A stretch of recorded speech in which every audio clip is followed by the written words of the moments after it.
Hello everyone and welcome back to the channel. Today we're going to work on rebuilding our basket case 562. Since our last video, I've torn the saw apart, took the old bearings out of the case, and we're now moving on to reassembly. So I'm going to move the camera, get you in, let you see what we're doing to put this back together.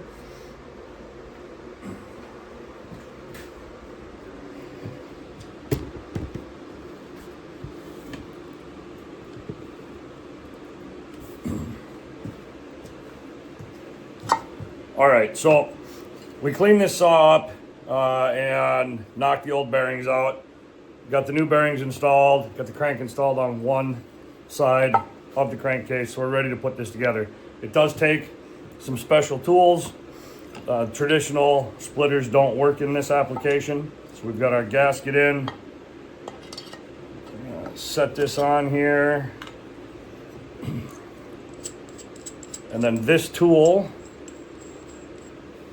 will allow us to press the item in where it goes.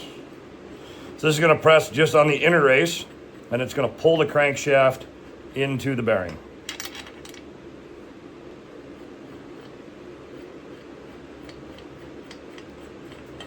Suppose it helps if I assemble the tool correctly.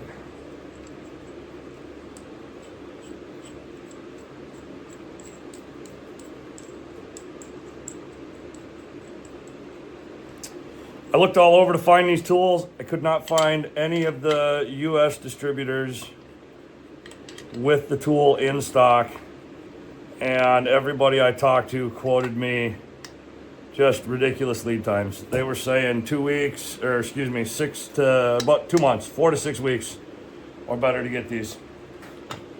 Now, as we start pulling this together, what I'm gonna do is see if I've got the length here on the case bolts. It appears that I do, just to keep everything square. We are not going to put any real tension on the case bolts. We just want to try to keep everything kind of lined up as we're going in.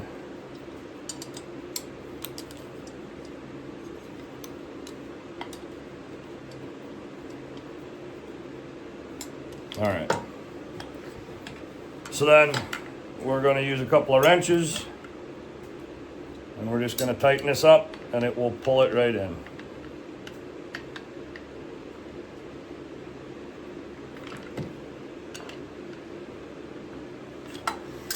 Make sure everything looks good, everything's lined up like we want it.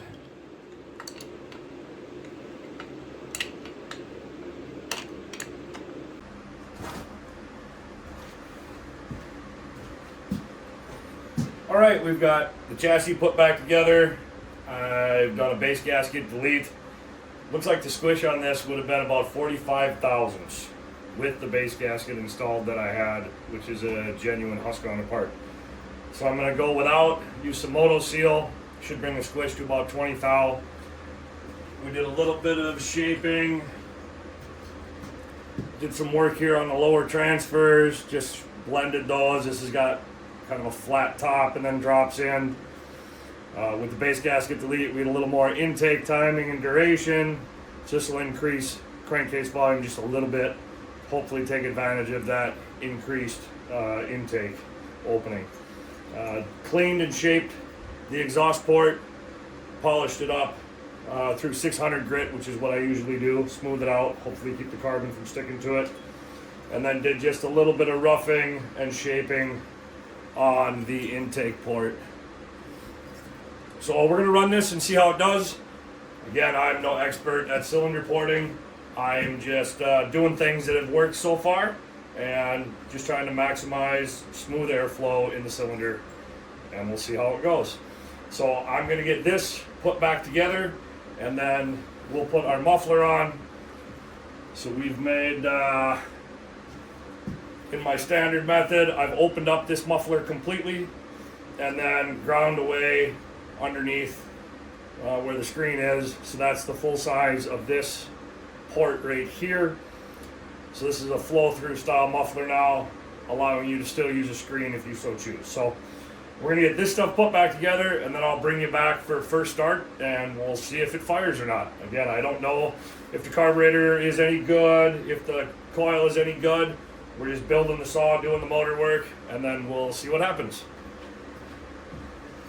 All right, as part of this rebuild, we went with the upgraded air filter. This is the Mark II style.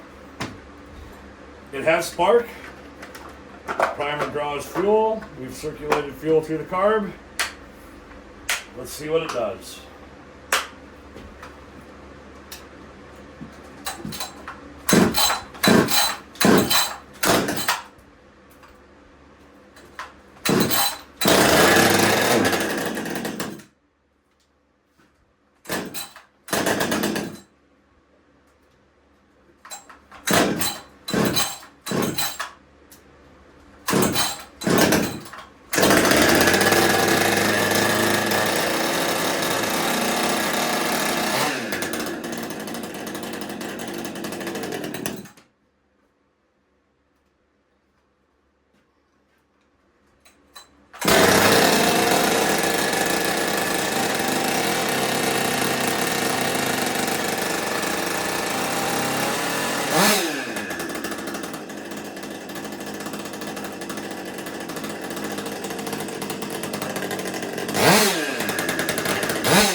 It runs.